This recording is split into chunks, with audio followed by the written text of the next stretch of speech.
आज जो हमारे यहाँ पर गेस्ट हैं उनके YouTube चैनल के ऊपर 8 मिलियन से ज्यादा सब्सक्राइबर्स हैं।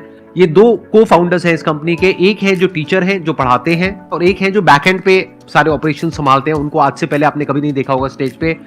सो please give an energetic and warm welcome to the founder of Exampur.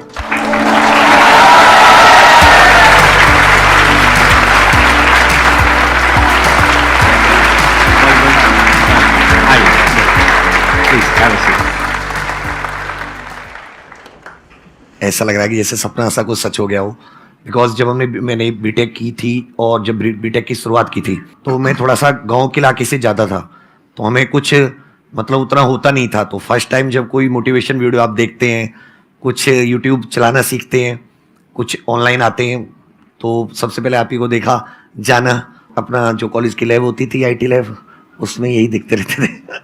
वो एक ऑरा वाली फीलिंग आती है ना कि ऐसा हो जाए तो मजा आ जाएगा। तो लेकिन जब जैसे जैसे हम लोग आगे बढ़ते गए जर्नी में, चीजें देखी कि कैसे होती हैं, काफी कुछ इंस्पिरेशन भी मिलती रही उस साइड से, आपकी तरफ से। आज तो आप बहुत अच्छा कर रहे हैं, आई मस्ट से दैट, क्योंकि मैंने थोड़ा रिसर्च किया आपकी कंपनी के ऊपर।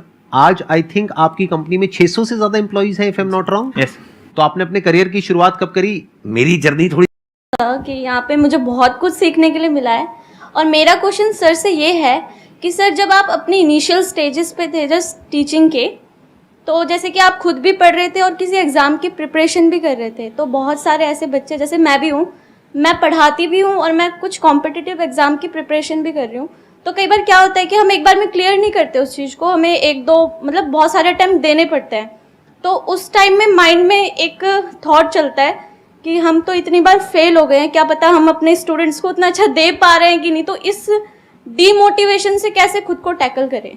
इसमें जैसे मैं बहुत बार फेल हुआ हूँ, इतनी बार फेल हुआ हूँ कि एक बार तो मेरे पूरे गांव में टैग लग गया था कि वो सबसे बड़ा फेलियर है, उसका कुछ नहीं होने वाला, कि वहां भी गया बीटेक भी की, ये भी किया, कुछ नहीं होने वाला। मैंने एक चीज देखी कि अगर आप लग गए किसी चीज से, अब आप उसे छोड़िए मत। 2007 से मैंने गवर्नमेंट एग्जाम्स के फॉर्म फिल करने शुरू किए, 10th क्लियर होने वाली थी तब से। जब मैं 25 ईयर्स का हो गया तब जाके मतलब मेरी बीटेक हो गई, बीटेक होने को भी 3 साल हो गए, तब जाके मुझे मिली, लेकिन रैंक मिली। तो मैंने कभी जो अपना फेलियर था उसका सर स्टूडेंट पे नहीं आने दिया। अब जब आप एग्जाम्स देते हैं तो अपने फेलियर से आपको अब बार बार एग्जाम देते हैं तो आपको एग्जाम की नॉलेज ज्यादा हो जाती है। अब जो आपने उससे सीखा वो आप स्टूडेंट को स्ट्रांग कीजिए, और अगर आपने अपने पे काम किया तो आप खुद भी धीरे धीरे फिर स्ट्रांग हो ही जाएंगे। ये जो पॉइंट है ना यहाँ पे जो समझने वाला है वो ये है कि आप जब बच्चों को पढ़ा रहे हैं तो उनको तो नहीं पढ़ा रहे जो कि सेम एग्जामिनेशन की तैयारी कर रहे हैं जिसकी आप कर रहे हैं।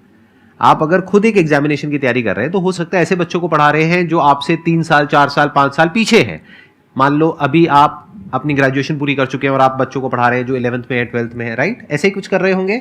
Like I am preparing for like medical entrance exam, और मैं जो बच्चों को पढ़ा रही हूँ 9th 10th 11th 12th की कैटेगरी में रहते हैं। That's what I am saying. देखना, ध्यान से समझना, 9th 10th में तो आपने सक्सेस को अचीव किया है ना, तो जहां आपने सक्सेस को अचीव किया है वहीं तो उनको सक्सेस को अचीव करवाने की कोशिश कर रहे हो।